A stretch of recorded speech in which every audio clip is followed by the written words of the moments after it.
नमस्कार दोस्तों, स्वागत है एक बार पुनः आप सभी का अपने इस YouTube चैनल टॉपर गैलेक्सी पर। तो आज के इस वीडियो पे हम बात करेंगे बायोलॉजी के 35 सबसे ज़्यादा इंपॉर्टेंट क्वेश्चन की। जी हाँ, इस वीडियो पे आपको मैं यहाँ पर 35 आपके जो अति लघुत्तरीय टाइप के क्वेश्चन होते हैं इनको मैं कराने वाला हूँ। ठीक है, तो वीडियो काफ़ी इंपॉर्टेंट है, पूरा आपको अंत तक वॉच करना है और वीडियो को लाइक भी कर देना है। ठीक है, चलिए शुरू करते हैं। तो यहाँ पर आपके सामने देख सकते हैं पहला क्वेश्चन दिया गया है, लघु बीजाणुधानी की सबसे भीतरी परत को क्या कहते हैं या क्या कहलाती है। ठीक है ना, सबसे भीतरी परत।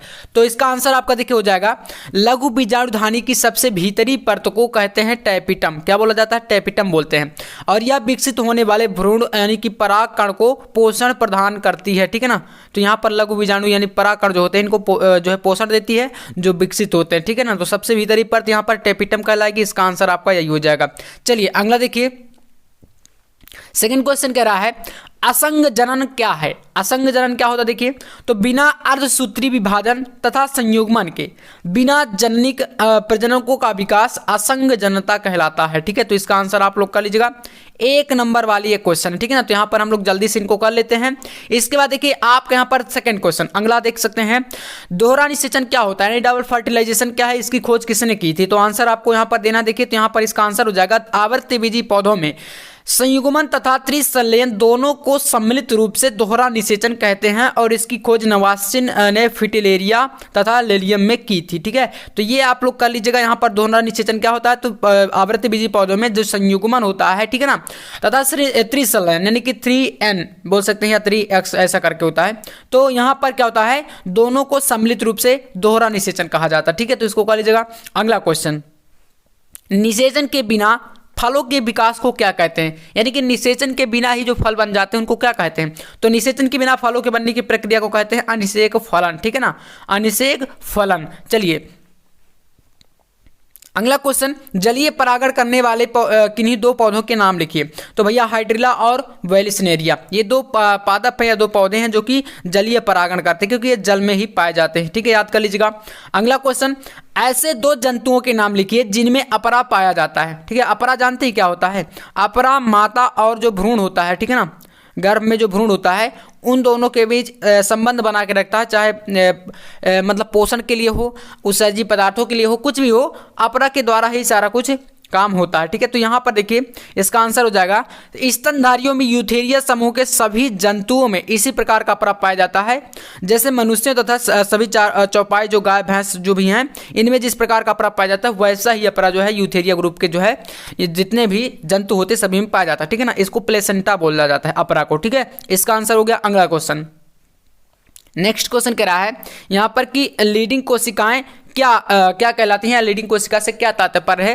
क्वेश्चन को आप समझ लिया करें। ठीक है ना, अब आप बोलेंगे भैया यहाँ पर लिखा कुछ और है, बोलते आप कुछ और है। तो देखिए मैं क्वेश्चन को इस प्रकार से बोला करता हूँ, जैसे क्वेश्चन मान लीजिए कभी कभार थोड़ा बहुत घुमा फिरा कर भी पूछता है तो आप उसको समझ जाए। ठीक है ना, मेरा मतलब ये होता है, वरना मैं बोल सकता हूँ लीडिंग कोशिकाओं से क्या तात्पर्य है। ये ऐसा तो नहीं कि मुझे हिंदी नहीं आती, लेकिन फिर भी मैं क्वेश्चन को घुमा फिरा के बोला करता हूं, तो आप इतना थोड़ा समझा करिए। ठीक है, उत्तर देखिए, लीडिंग कोशिकाएं नर लिंग हार्मोन एंड्रोजेंस जिसे बोलते हैं टेस्टोस्टेरोन का रक्त में श्रावण करती हैं। ठीक है, तो यहां पर ये आपका इसका राइट आंसर हो जाएगा और यही होती हैं लीडिंग कोशिकाएं। ठीक है ना, वृषण में पाई जाती हैं। अगला देखिए, वृषण के दो कार्य बताइए। तो यहाँ पर इसका पहला कार्य देखिए, वृषण की कोशिकाओं से शुक्र जनन द्वारा शुक्राणुओं का निर्माण होता है, ये पहला कार्य है। ठीक है ना, और इसका दूसरा जो कार्य होता है वृषण का, ये होता है वृषण की लीडिंग कोशिकाएं नर हार्मोन जो कि टेस्टोस्टेरोन, ठीक है ना, का श्रावण करती हैं, जो द्वितीयक लैंगिक लक्षणों में विकास में सहायक होती हैं।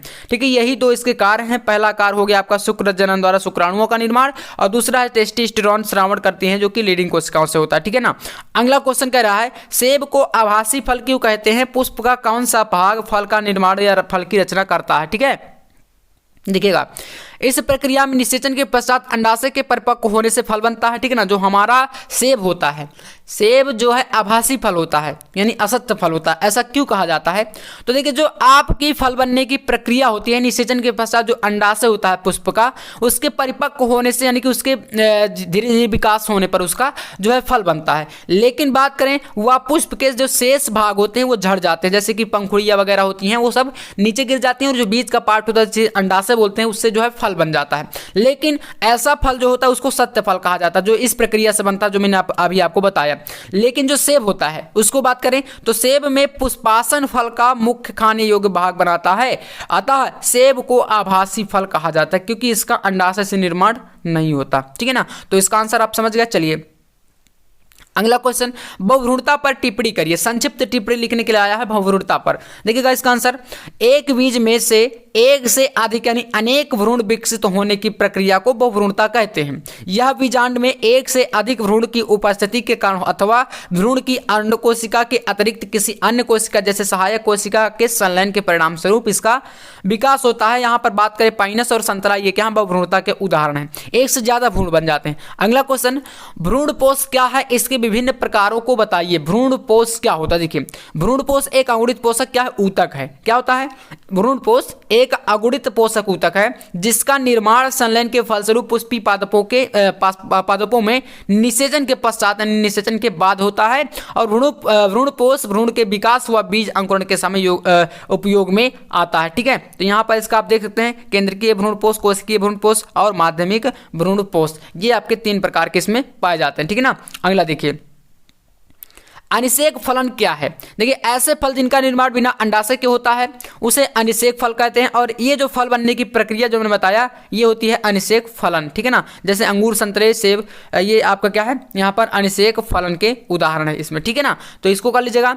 इसके बाद देखिए अगला क्वेश्चन आपके सामने, सहप्रभाविता क्या होती है यानी कोडोमिनेंस क्या होती है, समझाइए। तो देखिएगा जब किसी कारक या जीन के एलील में से कोई भी पूर्ण रूप से प्रभावी या अप्रभावी ना होकर मिश्रित रूप से प्रभाव डालते हैं उन्हें सहप्रभाविता कहते हैं।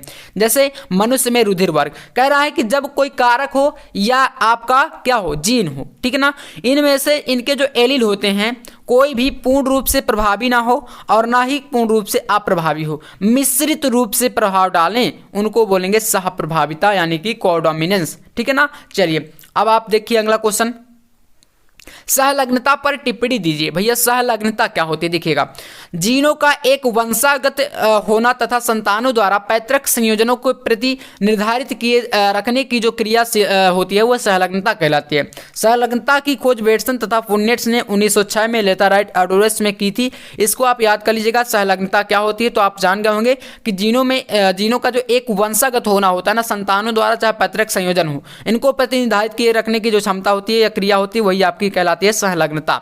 डाउन सिंड्रोम देखिए क्या होता है, एक होता है टर्नर सिंड्रोम, एक आपका है डाउन सिंड्रोम, एक होता है क्लाइनफेल्टर।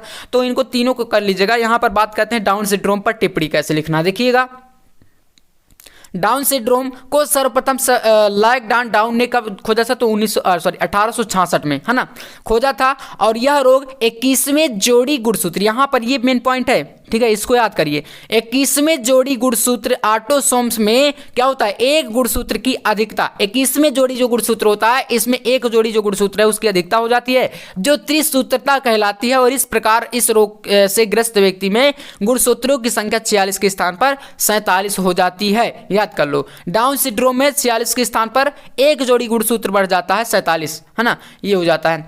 इसके बाद देखिए भ्रूणपोष क्या होता है या किसे कहते हैं भ्रूणपोष? इसका आंसर है भ्रूणपोष पुष्पी पादपों में द्विनिषेचन यानी डबल फर्टिलाइजेशन के समय नर युग्मक तथा ध्रुवीय न्यूक्लियाई के संलयन से त्रिगुणित प्राथमिक भ्रूणपोष केंद्रक बनता है जो बाद में त्रिगुणित भ्रूणपोष ऊतक के रूप में विकसित होता है और यह विकासशील भ्रूण को पोषण प्रदान करता है। समझ गए ना? इसका आंसर आपको यही लिख देना, ठीक है, भ्रूणपोष का।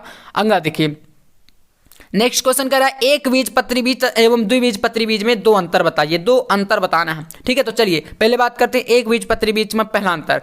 एक बीजपत्री बीज में केवल एक बीजपत्र उपस्थित होता है जबकि जो द्विबीजपत्री बीज होता है इसमें भ्रूणी अक्ष तथा दो बीजपत्र होते हैं। पहला अंतर सिंपल समझ में आ गया। इसके बाद देखिए दूसरा अंतर, सेकेंड आपके सामने यहाँ पर है। जो एक बीजपत्री बीज होता है इसमें बीज भित्ति के अंदर एंडोस्पर्म पाया जाता है जो बीज पत्र से अलग स्थित होता है। अब बात करते हैं द्विबीजपत्री में, परंतु द्विबीजपत्री बीज में एंडोस्पर्म बीज पत्र में ही स्थित होता है। ये दोनों में आपका दूसरा अंतर है, ठीक है ना। स्क्रीनशॉट कर लीजिए अगर आपको कोई दिक्कत आ रही है। और इस प्रकार से आप स्क्रीनशॉट करने में भी आपको प्रॉब्लम नहीं होगी क्योंकि यहाँ पर हाथ वगैरह आ नहीं रहा। चलिए प्राथमिक भ्रूणपोष कोशिका में विभाजन के बाद ही क्यों प्रारंभ होता है, विभाजन क्यों प्रारंभ करता है, इसका आंसर देखिए। तो इस क्वेश्चन को आपको समझिए, भ्रूण विकास के लिए पोषण की आवश्यकता होती है, ये तो सभी को पता है। कोई भी चीज होगी, हमारी बॉडी का ही विकास हमें करना है तो इसके लिए हमें पोषण की आवश्यकता होगी। आप लाइए 10 दिन खाना मत खाइएगा और 11वें दिन आप जानेंगे कि क्या हो गया, हमारा विकास कैसे होगा, आप मतलब बहुत बुरी हालत हो जाएगी। तो किसी भी चीज के विकास के लिए हमेशा उसको रिपेयर रहना चाहिए, ठीक है ना। चूंकि परिपक्व भ्रूण विकास के लिए उपयुक्त पोषण उपलब्ध कराने में सक्षम नहीं होता है, अतः प्राथमिक भ्रूणपोष कोशिका विभाजित होकर भ्रूणपोष का निर्माण करती है तथा भ्रूण के लिए पोषण उपलब्ध कराती है। इसलिए कह सकते हैं कि विभाजन के बाद ही ये विभाजन प्रारंभ करता है, ठीक है। चलिए अगला क्वेश्चन, यहाँ पर क्वेश्चन करा आईवीएफ और जीआईएफटी का पूरा नाम। तो आईवीएफ का होता है, समझ सकते हैं, आई का मतलब इंट्रा इन और वी का मतलब विट्रो और एफ मतलब फर्टिलाइजेशन, इन विट्रो फर्टिलाइजेशन, या इसे हिंदी में बोलते हैं पात्र निषेचन, ठीक है। इसका देखिए, तो इसका हो जाता है गैमेट इंट्राफैलोपियन ट्रांसफर, या इसे बोलेंगे हिंदी में गैमेट अंतराफैलोपियन स्थानांतरण, ठीक है। तो ये इन दोनों का फुल फॉर्म है। क्वेश्चन काफी ज्यादा इंपॉर्टेंट है, बोर्ड एग्जाम में कई बार पूछा है।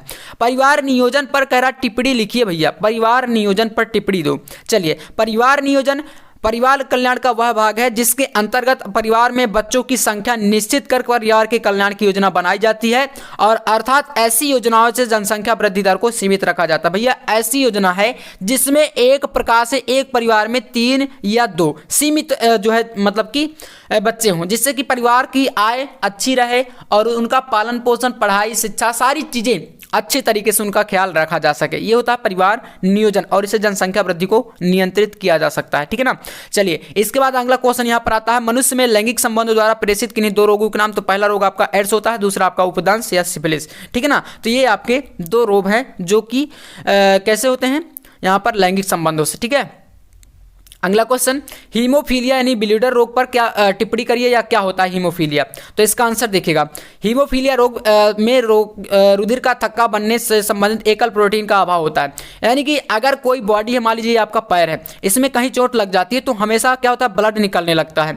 और अगर हीमोफीलिया हो जाता है तो इसमें रक्त का जो थक्का होता है, जिससे कि रक्त का बहना बंद होता है, ठीक है ना, वो नहीं बन पाता और रक्त हमेशा बहता रहेगा बहता रहेगा। इस प्रकार से आप जो है इस रोग से अगर पीड़ित हो जाएं तो ये आपका रक्त का जो थक्का है, कहीं पर चोट लग जाएगी तो वो क्या होता है कि हमारा जो रक्त है वो हमेशा बहता रहता है। तो ये इस प्रकार से एक प्रोटीन होता है जिसका अभाव हो जाता है, और इसके कारण रोगग्रस्त व्यक्ति के शरीर से छोटी सी चोट भी अगर लग जाती है तो रक्त का स्राव बंद नहीं होता, और इस कारण रुधिर स्राव रोग भी इसे कहा जाता है, ठीक है ना। ये होता है हीमोफीलिया। अगला देखिए, वंशागति का क्रोमोसोमवाद किसने दिया। तो वंशागति का बाबेरी तथा सटन ने 1902 ईस्वी में वंशागति का गुणसूत्रीय मत प्रतिपादित किया था। अगला देखिए, यहाँ पर क्वेश्चन कर रहा है कि टर्नर एवं क्लाइनफेल्टर में सिंड्रोमों की गुणसूत्रों की संख्या बताइए, है ना। तो यहाँ पर देखिए, जो टर्नर सिंड्रोम होता है इसमें आपके 45 यानी कि 22 जोड़े प्लस XO ये गुणसूत्र होता है। क्लाइनफेल्टर में 47 जो कि एक मैंने बताया था कि एक जोड़ी गुणसूत्र यहाँ पर बढ़ जाता है, तो 22 जोड़े प्लस XO ये आपका क्लाइनफेल्टर में होता है, ठीक है ना। तो इसको कर लीजिएगा। इसके बाद देखिए, समयुग्मजी एलील जोड़ा से आप क्या समझते हैं। समयुग्मजी देखिए, जब दोनों एलील समान हो तब इसे समयुग्मजी एलील जोड़ा कहते हैं। जैसे यहाँ पर आप देख रहे हैं, एक आपका कैपिटल टी तो ये आपका समयुग्मजी हो गया, एक आपका स्मॉल टी और एक स्मॉल टी ये आपका समयुग्मजी हो गया। अब अगर आप यहाँ पर एक कैपिटल टी एक स्मॉल टी लेते हैं तो फिर आपका ये विषमयुग्मजी में आ जाता है, ठीक है ना। तो इसको याद रखिएगा। इसके बाद देखिए अगला क्वेश्चन, उस एंजाइम का नाम लिखिए जो डीएनए अणु को खंडों में तोड़ता है। तो उसको बोलते हैं प्रतिबंधन एंडोन्यूक्लियस यानी रिस्ट्रिक्शन एंडोन्यूक्लियस, और जोड़ने वाले एंजाइम को बोलते हैं लाइगेज। याद रखिएगा, लाइगेज। तो ये हो जाता है इसका आंसर। अगला क्वेश्चन, प्लाज्मिड्स किसे कहते हैं, यहां पर इसका आंसर दीजिए। टिप्पणी लिखने के लिए आया है, देखिए। तो कुछ जीवाणुओं में न्यूक्लियोटाइड से बाहर कोशिका द्रव्य में एक से अधिक छोटे वृत्ताकार डीएनए अणु होते हैं जिन्हें प्लाज्मिड्स कहते हैं, ठीक है। तो ये इसका आंसर हो गया। अगला क्वेश्चन, समजात और विषमजात अंगों में अंतर। तो देखिए, 2 अंगों का उद्भव जब एक जैसा होता है, चाहे उनके कार्य भले ही स्वरूप चाहे अलग अलग हों, तो उन्हें समजात अंग कहते हैं। जैसे पक्षी के पंख और आर्थ्रोपोड्स के पंख, तो ये हो जाता है समजात अंग। अब बात करें जाति और जातिवृत्ति से आप क्या समझते हैं। तो देखिए, प्राकृतिक रूप से आपस में प्रजनन करने वाले जीवों के समूह को जाति कहते हैं, और किसी जीव के विकासीय इतिहास को उसका जाति वृत्त कहा जाता है, ठीक है ना। इसके बाद देखिए, उत्परिवर्तन क्या है, किस वैज्ञानिक ने इस सिद्धांत को दिया था। तो अनुवांशिक पदार्थ में रासायनिक परिवर्तनों के कारण जीवधारियों के लक्षण में होने वाले आकस्मिक यानी अचानक से जो परिवर्तन हो जाए, आकस्मिक मतलब अचानक कोई परिवर्तन हो जाए, उसे कहते हैं उत्परिवर्तन। और ह्यूगो डी ब्रीज ने इस सिद्धांत को दिया था उत्परिवर्तनवाद के, ठीक है ना। तो याद रखिएगा। 31 नंबर है, पीलिया रोग क्या है, यह क्यों होता है। तो देखिएगा, पीलिया विषाणु जनित यकृत रोग है, ये यकृत की बीमारी होती है, ठीक है ना। यह रोग रुधिर की तंत्रिका बढ़ने व कमजोरी व तिल्ली बढ़ने से होता है, ठीक है, याद कर लीजिएगा, यकृत बीमारी है ये। अगला क्वेश्चन 32 नंबर यहाँ पर है, टी तथा बी लिम्फोसाइट्स का निर्माण तथा परिपक्वन क्या होता है। देखिएगा, टी तथा बी लिम्फोसाइट्स का उत्पादन अस्थि मज्जा में होता है।